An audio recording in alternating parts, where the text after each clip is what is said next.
அன்பு மாணவர்களே, இன்றைய புள்ளியியல் வகுப்பிற்கு உங்களை அன்போடு அழைக்கிறேன்.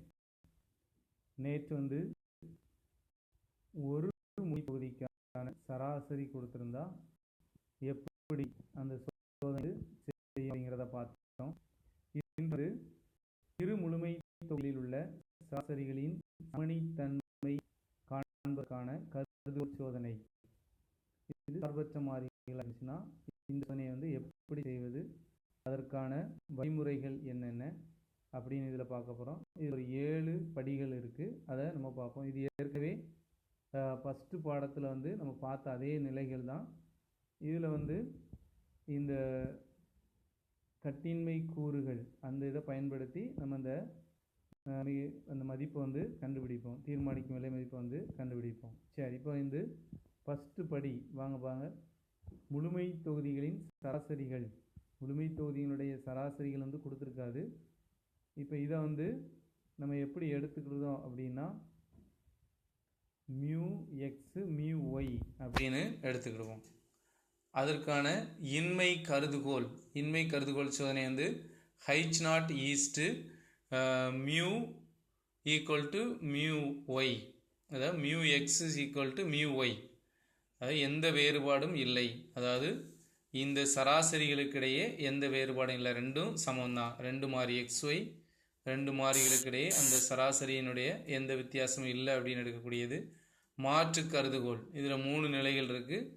நம்ம அந்த கணக்குக்கு ஏற்ற ஏதாவது ஒரு நிலையை தான் நம்ம எழுதுவோம். சரி, இப்போ ஃபஸ்ட்டு நிலை பாருங்கள். H1 is mu x not equal to mu y அப்படின்னா இந்த 2 சராசரிகளும் வேறுபாடு இருக்குது, அதாவது சமமாக கிடையாது அப்படின்னு எடுக்கிறது. அடுத்து H1 is mu x greater than mu y. இப்போ இந்த முதல் முழுமை தொகுதிக்கான சராசரியை விட, அதாவது சராசரி ரெண்டாவது முழுமை தொகுதிக்கான சராசரியை விட பெருசு அப்படின்னு எடுக்கும். அடுத்து மூணாவது நிலை H1 is mu x less than mu y. இப்போ இந்த முதல் சராசரியை விட மியூ ஒய், அதாவது இந்த ரெண்டாவது சராசரி பெருசு அப்படின்னு எடுக்கும். இதுதான் இந்த மாற்று கருதுகோள். அப்போது அதாவது வேறுபாடு இருக்குது, குறிப்பிடத்தக்க வேறுபாடு, 2 சமம் கிடையாது அப்படிங்கிறது தான். இப்போ மாதிரி அளவுகள் கணக்கில் என்னென்னலாம் கொடுத்துருப்போம்னா மாதிரி. அப்போது முதல் தொகுதினா முதல் தொகுதியிலேருந்து எவ்வளவு மாதிரி எடுக்கணும், அதை எம்னு வைக்கும். ரெண்டாவது தொகுதினா ரெண்டாவது தொகுதிக்கான மாதிரி அளவு எவ்வளவு, அதை என்னன்னு எடுக்கும். இப்போ இதை பொறுத்துள்ள மிகைக்கான் நிலை ஆல்பாஸ் ஈக்குவல் டு 5% அல்லது 1% எடுப்போம். அவன் கணக்கில் கொடுத்துருந்தாங்கன்னா அதில் என்ன கொடுத்துருக்கோ 1% இல்லாட்டி 5% எடுத்துக்கலாம். எதுவுமே கொடுக்கல அப்படின்னா 5% எடுத்துக்கலாம்.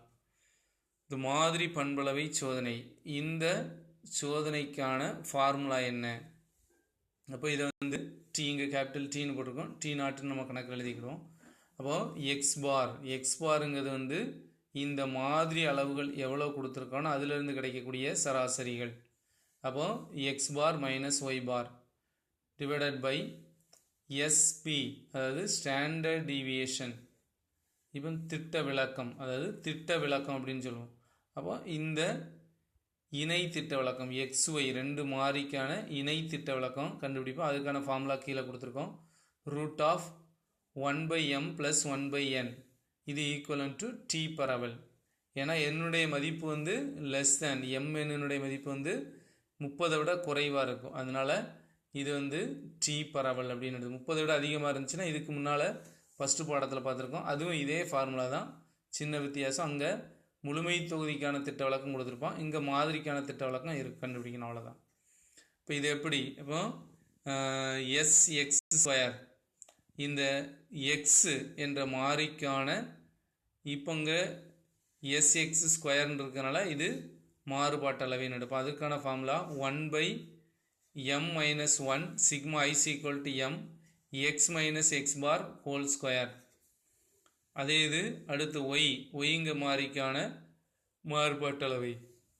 அப்போது SY² = 1/n-1 sigma i = 1 to n y - y bar whole square.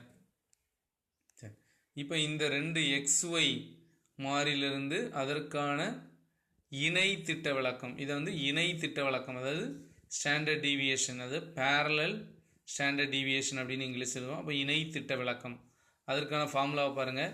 SP equal to root of m minus 1 sx square plus n minus 1 sy square divided by m plus n minus 2.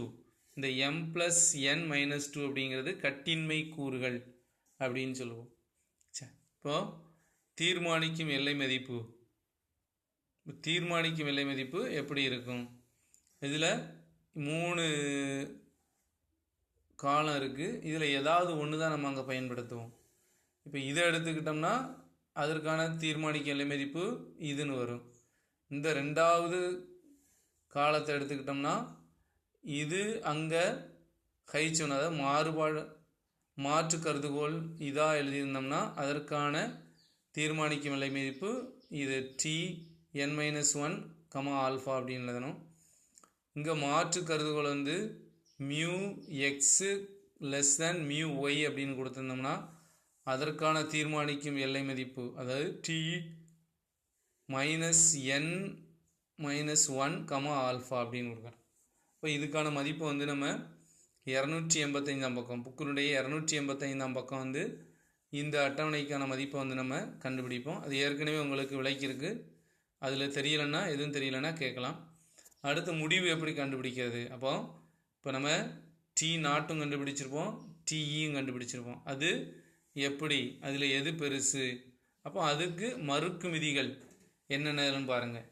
அப்போ இங்கே மாற்று கருதுகோள் μx ≠ μy அப்படின்னு போட்டிருந்துச்சுன்னா மறுக்கு விதி அந்த H0 மறுக்கப்படுகிறது அப்படின்னா இந்த மாதிரி இருந்தால் தான் அது மறுக்கப்படுகிறது அப்படின்னு அர்த்தம். இதுக்கு ஆப்போசிட்டாக இருந்துச்சுன்னா அது ஏற்கப்படுகிறது, இல்லாட்டி மறுக்கப்படவில்லை அப்படின்னு போடணும். அப்போ இது மாற்று கருதுகோள் μx ≠ μy இருந்துச்சுன்னா மறுக்கு விதி வந்து மாடுலஸ் T0 > Tn-1, α/2, அதாவது TEனுடைய மதிப்பு கண்டுபிடிக்கணும்.